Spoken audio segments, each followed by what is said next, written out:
we want to be the default vendor if you're trying to go passwordless. But we kept having people come to us and be like, so excited about passwordless. You guys support passwords too, right? And so we ended up building passwords. But I think that's something that we didn't really anticipate and probably ignored some of those feature requests for a little too long because we were like dogmatic about passwordless is obviously the future. If you're not on board with that, you're probably just not a good customer for us. Welcome to the Startup Field Guide, where we learn from successful founders of unicorn startups how their companies truly found product market fit. I'm your host, Sandhya Hegde, and today we'll be diving into the story of Stytch. So, Stytch is a comprehensive tool for identity management. Its auth and fraud prevention capabilities improve both security and user experience. Last valued at over $1 billion, the company now works with over 1,000 customers in the identity management space. So, joining us today is Julianna Lamb, CTO and co founder of Stytch. Welcome to the Field Guide, Juliana. Thanks so much for having me on. I'm so excited for this. Before we dive into the story of Stytch itself, I would love to hear how you view the evolution of identity management, especially from the developer perspective. I think most of us here have experienced the frustration of managing passwords and then SSO and then multi factor authentication. And it just gets perhaps more secure question mark, but definitely like worse in terms of user experience over time. But I'm curious what kind of the developer view of this evolution has been over the past couple of decades and how that informed the birth of Stitch. Yeah, so I think authentication was basically username password for many, many decades, right? And then I think you start to see like 10, 15 years ago, there start to be new innovations in terms of things like multi-factor authentication. You have companies like Twilio making it really easy to do SMS OTPs and start to see more different ways of doing authentication start to take on. And then I think as that sort of started to change and there was this like proliferation of different ways of doing auth, people were trying to manage that and navigate what do I use, when, how do I use these different options from like email magic links, the social logins, like sign in with Facebook and Google. You start to see some of the more workforce oriented solutions like time based one time passcodes with Google Mm. Authenticator app and those types. FIDO start to establish more industry wide standards and protocols for things like WebAuthn and now most recently passkeys. And I think that's just a ton of innovation that's happened in a pretty short amount of time. And like you were talking about, so much of this is like, how do you actually make it possible for users to log in, not shoot themselves in the foot by taking a bunch of shortcuts and using password 123 across all of their accounts when they have hundreds of different online accounts that they have to manage? And then how do you help them increase security with things like two factor or going fully passwordless in some cases as well? And so I think what we found is that it's just really hard to figure out what you should be using, how you should be using it, depending on the type of application you're building, what your user demographic looks like, what type of data you're protecting, and also knowing that this is like rapidly evolving. I think when you were just building username password, you get your hashing algorithm, you store some passwords in your database, and you're pretty much good to go. But Right. now we're seeing the sort of pace of innovation happen much more quickly where you as a developer now need to keep up with that, right? Passkeys launches and you need to be able to support that and probably want to support that because I think it is an example of something that is a pretty seamless user experience in a lot of cases and provides really good security. But now you have to dedicate a bunch of engineering time and effort to staying on top of these trends, building out these new authentication features as they're coming to market. And I think that really changes the sort of calculus of is authentication something I should build or is this something that I should buy from a Right. vendor? And so that was some of the initial reasoning behind starting Stitch is I built authentication in previous roles. My co-founder was a PM on an authentication team and was dealing with a bunch of this. And we were just like, this is really hard to build and this is really frustrating. And we don't feel like there's a tool out there that makes it easy from a developer experience to build really smooth authentication experiences. Got it. And I know your founding team all met at Plaid as well, perhaps, and which was very much an API first company. So, can you share more about that? Like, how did that kind of inform the product vision and kind of the founding insight for Stitch? Yeah, definitely. I think our experience at Plaid was really interesting in that not only is Plaid an API and developer company, but they're also basically just building login to your bank as a service. How do you connect your bank account? And we saw login experiences at really large scale across the 10,000 different banks that Plaid integrates with. We also saw that evolving from going from like a traditional username password experience to more OAuth connections, and saw Right. the sort of like rapid innovation that was happening in that space as well. And so I think some of the initial kind of like frustrations that we saw with the current market for building authentication were that it was either very bare bones, or you're building it entirely in house, or extremely opinionated Mm. widget that you're dropping into your application. And I think one of the learnings we had from Plaid and being really developer focused there is that developers want something that's easy to integrate, but they also want to be able to control the experience and have flexibility in terms of what they're building and what it looks like in their application. Can they customize things so that their unique branding and user experience comes through? And so that was really critical for us when we were starting Stitch, is building something that was very flexible and customizable, but still easy to use from a developer experience perspective. I think you can go way too far on the flexibility side and build something that doesn't actually help you that much, because you have to figure out everything anyway, and you might as well just build it in house. So I think that's consistently an important sort of line that we toe in terms of flexibility, but also being opinionated and giving you good guardrails out of the box. Makes sense.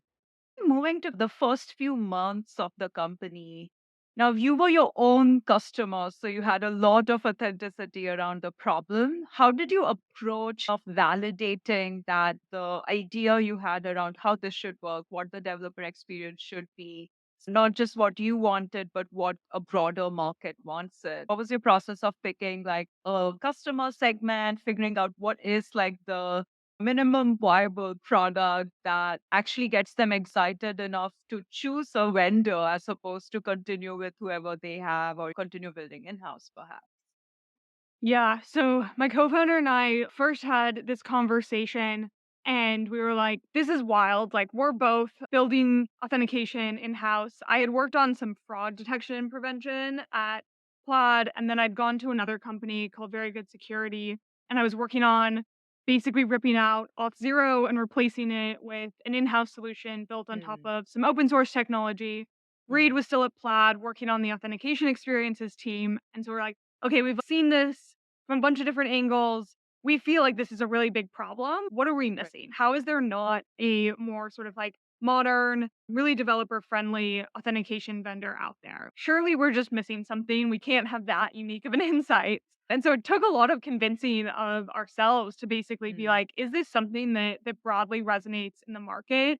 Are we just uniquely seeing these problems, or is this something that is a real pain point across a lot of different types of companies? And so I think we started with a fairly broad lens in terms of what types of industries or types of customers we wanted to be able to serve. And I think we continue to have that broad lens today. The idea is basically that there's so many different types of companies and applications that need login. Can we build something that is really broadly applicable? Because at the end of the day, it doesn't look that different if it's your bank you're logging into, if it's a social media app you're logging into, if it's a B2B SaaS company. There's definitely some differences, but it's not like a different universe of problems. And so the way that we approached it was basically just trying to talk to as many people as we could. And we had the benefit of this happening at the very start of COVID, when everyone was like sitting at home with nothing to do. And so we were like, hey, you want to get on a Zoom call and talk to us about authentication? And we had a lot of people take us up on that. And at each conversation, we just kept hearing more and more frustration with whatever people were using for authentication today, whether that be in house or using an existing vendor. And then if people were excited about it, we'd ask them, is there anyone else that you think might have some interesting perspective for us? And just snowballed from there in terms of the number of people we were able to talk to, and the amount of just like excitement for Hmm. something better in the space is really what got us to conviction that this was a problem worth tackling. Got it. And how did you figure out what's the intensity of the problem? How much money is being spent on it? Is there revenue being lost because of it? Like, how did you put a business lens around just the developer pain? Yeah, so I think we did just some napkin math in terms of existing vendors. So Auth0 was and is a really big player in the space. So we were able to look at that and say, okay, they've built a really solid business around this, and we think we can like build things in a way that would resonate maybe more for like the market today Right. versus the market 10 years ago when they were founded. And then looking at things like the cloud providers, so there's AWS, Cognito, Google Firebase, etc. Okay, there's definitely like a lot of money being spent in this space. Do we think that we can not only maybe go after that existing spend, but could we build something that could convince people who are typically building in house to actually Mm, move to a vendor? And I think that was, like, the thing that got us really excited is that we felt like we had wanted to use a vendor in previous companies mm, and then right. had ended up building in-house because we didn't find the solution we wanted. And a lot of it came down to just that sort of flexibility of experience and, like, how powerful the APIs were that we were able to integrate with. And so we had this hypothesis that, like, we were those target customers, and we thought that there were a lot of other people out there that would have like similar frustrations and pain points and had chosen to build in house, but would maybe go with a vendor in the future. Mm, We didn't do anything super scientific in terms of trying to quantify that. And I think in part because we knew that there was a lot of existing right. spend. And so we're like, okay, we can go after that. But we also want to be thinking about like how we're building something that can continue to expand that market over Right. time. And is there a particular industry like fintech or e-commerce that you had more early success with? Who are some of the maybe very early adopters that like helped you shape the developer experience, the product, and the first year of the company? Yeah, so I think coming from Plaid, we had a lot of experience with fintech. We'd worked with a bunch of Plaid's customers and knew like the fintech startup ecosystem well. And so I think we started with a hypothesis that might be an interesting sort of initial vertical for us. But we also started um, from the beginning trying to be pretty broad and not narrow in too much. And so I think that informed some of how we thought about product roadmap, but we also wanted to make sure that we were building something that anyone could use. And so we tried not to get too specific really early on. I think this is also something that I think you can succeed doing this a bunch of different ways. So we didn't really have early design partners. We basically built a beta version of our product and wanted to launch it as self-serve so that we could see, okay, who does this resonate for and then go from there. And I think what we found when we actually launched is that a lot of our initial customers that are still thriving with us today ended up being a little bit more in the B2B SaaS space, Mm, which I don't think was going in something that we anticipated being like maybe the biggest vertical to begin with. And I think we've continued to see that pull over time to the point where we now have a dedicated B2B offering that's distinct from our consumer offering. And we've continued to see really broad types of companies, everything from crypto to healthcare, you name it. There's probably someone in that vertical. And so I do think that initial approach of being pretty broad has ended up panning out how we wanted it to. But I think there were some definitely surprises along the way. You build something that you think is broadly applicable and put it on the internet and see who shows up. makes sense. And what about from more surprises on the product side? Were there any patterns in terms of the feature requests you were getting that were aha moments for you as the founders? Yeah, so I think the most interesting so the reason we started passwordless is that we found that trying to manage all of those passwords were annoying from like a user experience perspective, but also really bad from a security perspective as well. I worked a bunch on fraud detection and prevention at Plaid that was basically protecting against credential stuffing attacks. So people take stolen passwords and try and see if they can get access to some other account where that person has reused the same password. So we're basically like, passwords are the worst. Right. They need to go away. We think that there's a lot of interesting companies that are going passwordless. We want to be the default vendor if you're trying to go passwordless. So we spent probably the first year and a half of the company as fully passwordless. And we definitely had some success with that. We saw a lot of people that wanted to go fully passwordless using us. We also saw people putting us in side by side with another authentication option as the passwordless option. But we kept having people come to us and be like, so excited about passwordless. You guys support passwords too, right? And we were like, no, we're passwordless. Like, what are you talking about? And what we learned through that experience is that even though people were really excited to go passwordless, they didn't feel like all of their users and their business were ready to go 100% passwordless. They still felt like there was some need for offering that password option. And so we ended up building passwords. And I think that has been a really pivotal moment, I think, in terms of the momentum we've seen. I think we're just able to serve a much broader base of customers and really be that like comprehensive solution for them, not just a point solution. But I think that's something that we didn't really anticipate and probably ignored some of those feature requests for a little too long because we were like dogmatic about passwordless is obviously the future. If you're not on board with that, you're probably just not a good customer for us. Right. But what we found is that like when people offer those options, majority of users are using passwordless options when given the choice. But there's maybe that 5-10% of users that really love their passwords and you have to satisfy them. And I think what's really interesting, I think I see this a lot in developer tools and developer infrastructures. The definition of focus, usually enterprise software means you're focused on a very particular problem, or you're very focused on a particular industry, right? Which shapes your product vision.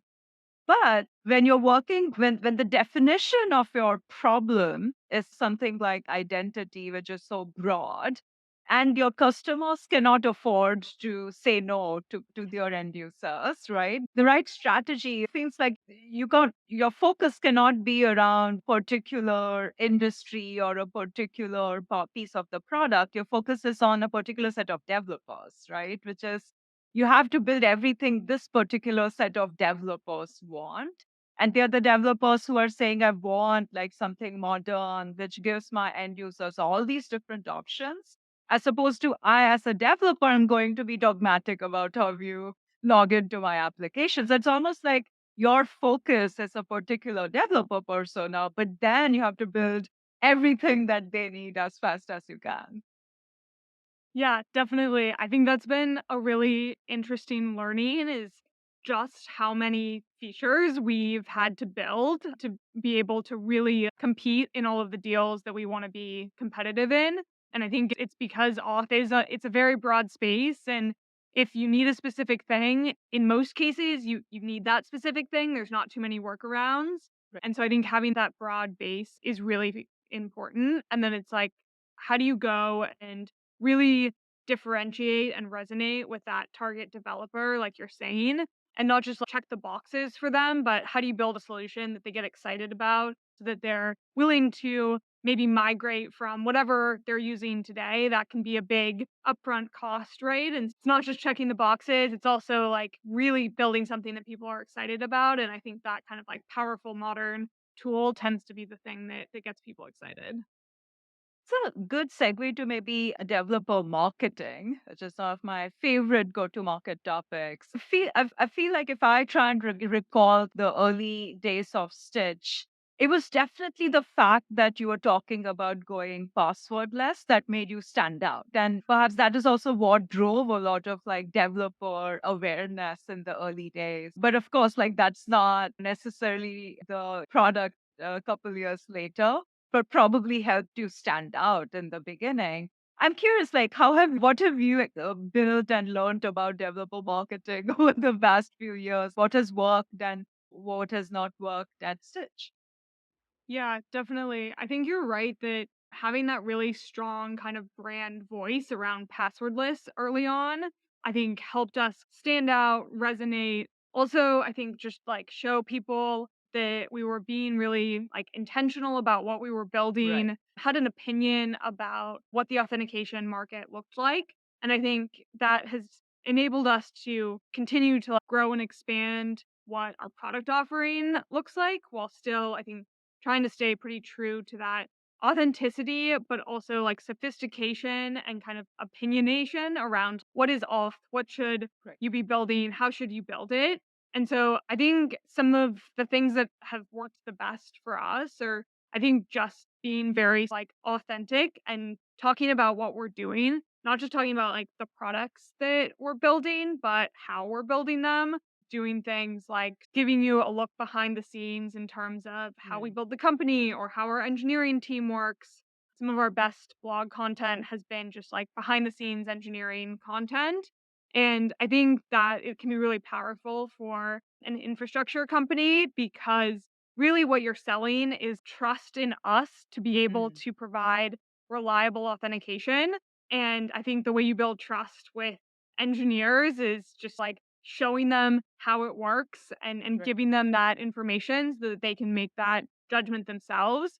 I think anything that's too, oh, we're like the best and most powerful, I'm going to be skeptical of that too, Right. right? Right. How do you like show, not tell what your strengths are? And so I think that's something that we really try and lean into is just being really transparent about how we're building, what we're doing that's interesting, why we think certain authentication methods are good for different use cases, how we build those products to be really reliable, all of those things.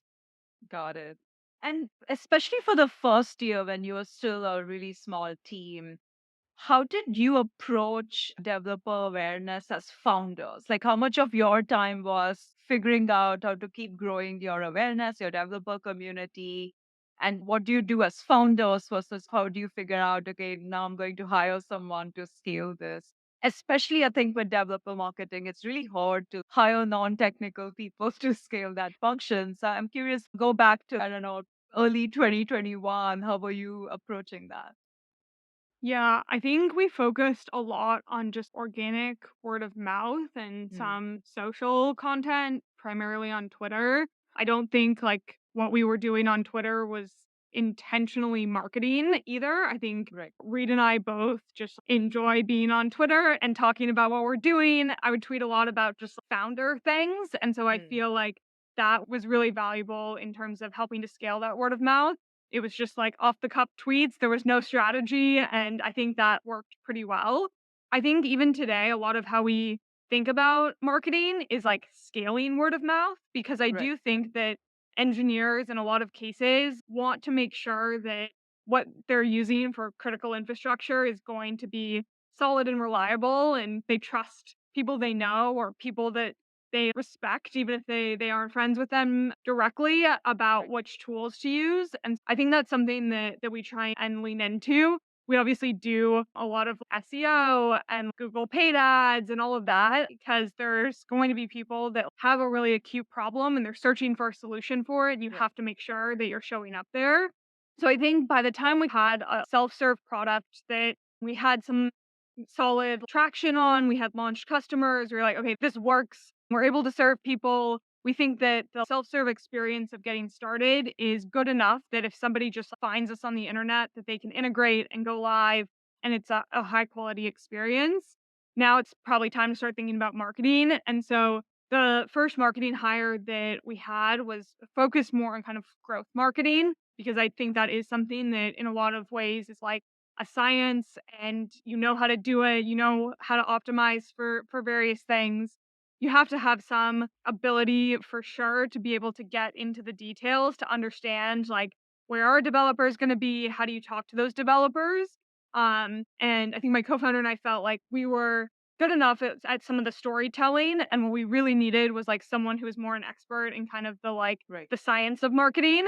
And so I think that was probably like the right early hire. I think since then we've definitely focused too on building out like our technical content team that is Mm. able to write really technical content themselves, but also work with our engineering team to help produce some of those kind of behind the scenes blog content that is valuable from like the search perspective and SEO, but I think is also the type of thing that like we've had some go viral on like Hacker News, and that can be really powerful too. And so I think our marketing team definitely skews more technical, and I think they just have to at a company that's selling to developers.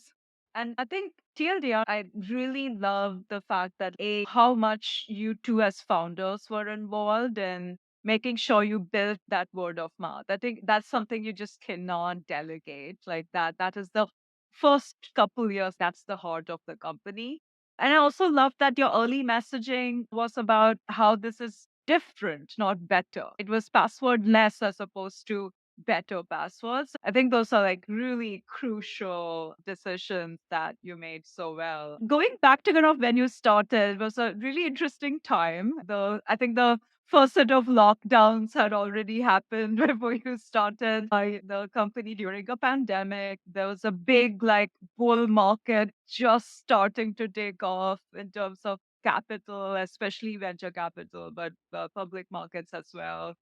I'm curious, like looking back to those years now, how do you think that impacted Stitch as a startup? The fact that you started at a time when almost everything was like the opposite of what you would expect when a typical company starts. There's way too much capital available, but also you can't meet people in person. Like, it was the opposite of every startup founding experience leading up to 2020. Yeah, definitely. I think certainly like an atypical experience in terms of a lot of different things. I have only fundraised on Zoom. I never have done a pitch in person, and I don't know what that'll be like. Maybe one day we'll do that. Who knows? We didn't meet Chaitan, who led our seed round. So he did our seed round in June 2020. And I don't think we met him in person for almost a full year until like after vaccines in like spring Right. 2021. And so it's like wild to have he played such a pivotal role in starting helping us start the company, and then was on our board, and we're doing these monthly Zooms, right? And you get to know him really well, but you've never met him in person. Such a wild experience. For our early hires, we ended up hiring, I think, our first 5 engineers all in San Francisco. We didn't exactly intend to do that, but we were pretty intentional that we were going to have an office as soon as we could. But given everyone was working from home, and in summer 2020, when we were hiring, who knew when we were going to be able to go back to an office? We were open to hiring remote, but just so happened that those first 5 were all in SF. And so what we did do was we would go and drop off laptop and some Stitch swag for people's first day so that we could meet them in person. We'd have masks on and be like outside, like handing over the laptop. But we thought it was really important to like try and build that connection if we could with people, especially these first 5 engineers that are going to be super pivotal for the culture, the company, and all of that. I think what was valuable in terms of the market, and we were able to fundraise and do so to a degree where we're able to focus on just building and scaling the product without having to think about fundraising for the foreseeable future. I think that has enabled us to be really intentional about the foundation that we built and build that really comprehensive suite of products. And I think we were fortunate that when we started, we had a pretty strong idea of what we were building. Obviously, it's evolved in a lot of ways, but we knew we were building an authentication platform that was for developers, flexible, easy to integrate, and we knew we needed resources to go after that. I think there's like some types of products that you maybe are like ship an MVP, like test it out, like pivot, iterate a bunch, and that sort of wasn't the case for us. We were like, we Right. have all of this stuff we need to do. We just need people and time to go and do it. And so I think that matched up well with the funding environment where we were able to like fundraise and then just focus on building the product. And I think that's been really valuable for us. I definitely think that we've continued to hire throughout the US. In our San Francisco office right now. We have a New York office now too. I think because we had to start pretty fully remote, we've been really intentional about how we communicate, how we build Mm. culture, all of those things from day one. That I think in some ways it's definitely taken more time to have to do that in a more remote environment. than I think naturally happens if you're an early small team all in the office together. A lot just like happens naturally. Whereas I think we've had to be more intentional about setting culture, finding the right touch points for everyone at the Right. company to connect and all of that. That I think has enabled us to scale from like the very small team to the 60 plus person team that we have today more efficiently because I think at 60 people, you have to figure out some of that stuff anyway. And we were just forced to figure it out at 5 people instead. Makes sense. So maybe coming to 2024, obviously there's going to be much more adoption of modern AI tools from developers, and there's already been a ton of conversation around the ramifications on security. I'm curious, how has this environment been impacting the roadmap at Stitch or perhaps your customers' roadmaps? What's the conversation around AI at Stitch right now? Yeah, definitely. So I think there's two angles that we're thinking a lot about this from. The first angle is just from a sort of security perspective. I think generative AI makes it a lot easier for people to run super sophisticated attacks.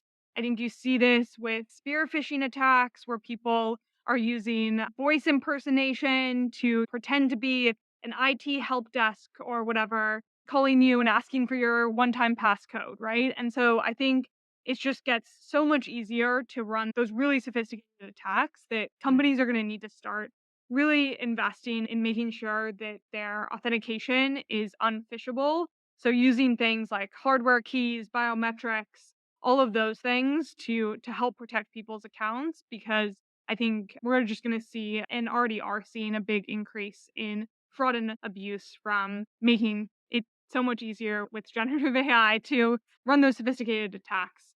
And then I think the other angle that we see this a lot from is AI companies that are building really valuable tools that cost a lot of money for them to run, getting abused by people trying to take advantage of their capabilities. Maybe you have a free trial that you can use a product and under the hood they're using OpenAI or someone else's APIs. Each of those API calls is quite expensive. And so if you get people abusing that free tier, that can run a really large bill for some of these AI companies. And so we see a lot of people really having to lean into fraud detection and abuse prevention, even as like very early stage startups.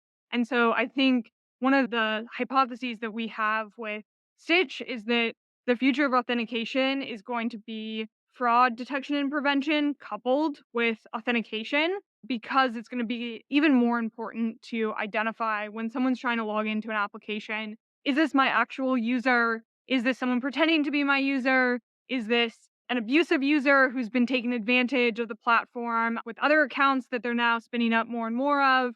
Is this a bot that is trying to take advantage of this platform? And so, really coupling those together is something that we're leaning into right now in terms of building in that fraud detection and prevention out of the box with authentication. and it feels there'll be a lot more developers trying to figure out how to keep the user experience simple while making their products much more secure. That's the challenge that you're in a great position to support them. Yeah, definitely. I think one just example of that is that I think GPT-4 can pretty reliably solve CAPTCHA. And so CAPTCHA is super frustrating as a user, but is now pretty trivial to solve. Right. And The so irony. that's, like, not really doing that much, and so I think people are going to need to really evolve their strategies because things that worked even a year ago don't work anymore. Awesome. Maybe to wrap things up, Juliana, do you have any advice for engineers thinking about starting a company in this environment? What were some of your lessons as a founder, and what advice would you give people thinking of starting maybe a company in the dev tool space? Yeah, I think what worked really well for me is like keeping a very open mind and being intentional that I was like interested in starting a company, but Mm, also being really patient and not trying to rush into something, both in terms of, I think, deciding to start a company with a co founder and also the type of product that right. I wanted to work on. I think for probably a year to 2 years before actually starting the company, I was like pretty vocal with people that I was like, I maybe want to start a company one day. This is how I'm thinking about it. And just would talk to coworkers and friends and wasn't really trying to do anything in that moment, but just exploring, keeping my eyes open and being intentional that it's something that I'm like interested in so that when the right opportunity came up, I was like ready to take that leap. But then I think I was also really patient, and there were definitely opportunities before to start a company or join a really early founding team on something. And I none of those were, I think, the right idea or people to work with, and so I'm really happy that I took the time too, because I think now this is something that, like, I'm really excited, going on year 4 of building, hopefully get to build this for the next 10 plus years, and I think so much of being a founder and being a successful founder is just, like, showing up every day and really having that grit and perseverance, I think it can be really easy to get excited about something for a short period of time, but is this really something that you're going to be excited to show up for the next 10 plus years? And I think making that right decision is the most important thing. Great advice. Thank you so much for sharing all of the story and your advice with us on the startup field guide, Juliana. It's been a real pleasure having you on. Awesome. Thanks so much. I had a great time as well. You've been listening to the Startup Field Guide with Sandhya, an Unusual Ventures podcast. Stay connected with us by subscribing to the show in your favorite podcast player. If you liked what you heard, please rate our show and help us reach more aspiring founders with lessons on how to find product market fit. Thanks for listening. Until next time.